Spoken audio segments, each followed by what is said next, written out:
কদিন ধরে খুব কাজের প্রেশার, মনটাও একটু ভারী ভারী ছিল।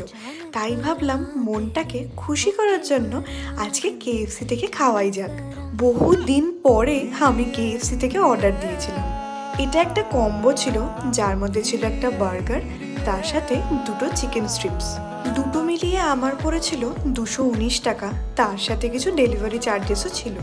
কেএফসি আমার বরাবরই ভালো লাগে, কিন্তু এই চিকেন স্ট্রিপসটা আমার আজকে একটু নুন বেশি লেগেছে।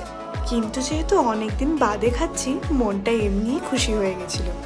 সব থেকে ভালো লেগেছে আমার বার্গারটা, ভেতরের সসটা আলাদাই লাগে আমার।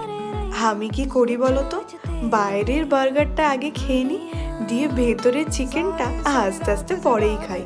আর সস দিয়ে চিকেনটা এত জুসি লাগছিল, আমার তো বেশ ভালো লেগেছে। তোমরা কি এভাবেই বার্গার খাও? কমেন্টে জানিও কিন্তু। টাটা।